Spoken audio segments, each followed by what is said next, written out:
नमस्कार, one India Hindi में स्वागत है। मैं हूं राम विश्वकर्मा।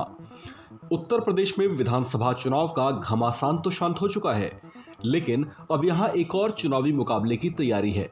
चुनाव है यहां विधान परिषद के, जिसे लेकर मुख्य मुकाबले वाली दोनों पार्टियां बीजेपी और सपा ने यहां की सियासी शतरंज पर अपनी अपनी गोटियां फिक्स कर दी हैं।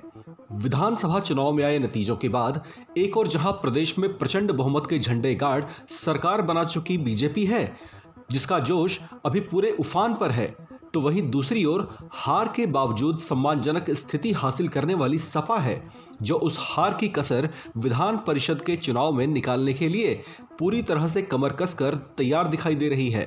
उत्तर प्रदेश विधान परिषद चुनाव को लेकर दोनों प्रमुख दल अपने अपने पत्ते खोल चुके हैं। यहाँ एक दिलचस्प बात जो दिखाई दे रही है वो ये है कि इस चुनाव में अपना दम दिखाने के लिए दोनों दलों ने खूब सोच समझकर जातीय समीकरणों को साधने की कोशिश की है। यहाँ बात अगर सबसे पहले सपा की करें तो उसने 36 सीटों में से 34 पर खुद के उम्मीदवार उतारे हैं, जबकि बाकी 2 सीटें उसने अपने सहयोगी दल आरएलडी को दी है। टिकट वितरण में सपा के जातीय समीकरण को देखें तो उसने सबसे ज्यादा 19 उम्मीदवार यादव समाज से उतारे हैं।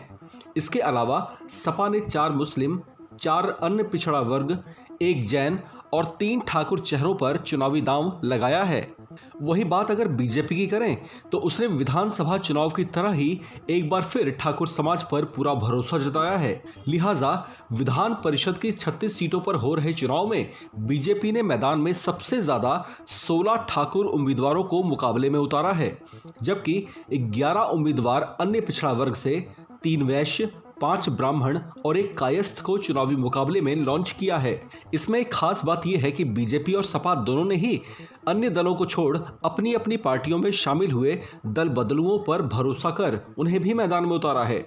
विधान परिषद चुनाव के जातीय समीकरणों वाली तैयारी में सपा और बीजेपी दोनों ने ही इस चुनावी मुकाबले में किसी दलित चेहरे को मौका नहीं दिया है। ऐसे में ये मुकाबला भी बड़ा दिलचस्प बना हुआ है, क्योंकि बीजेपी एक और जहां पूरी कोशिश में है कि विधानसभा के साथ साथ विधान परिषद में भी वो अपना दबदबा कायम कर सके, तो वहीं सपा इस चुनाव में ज्यादा से ज्यादा सीटें झटक यहां अपनी पकड़ को बरकरार रखना चाहेगी। इस खबर में फिलहाल इतना ही। बाकी खबरों के लिए बने रहिए वन इंडिया हिंदी के साथ।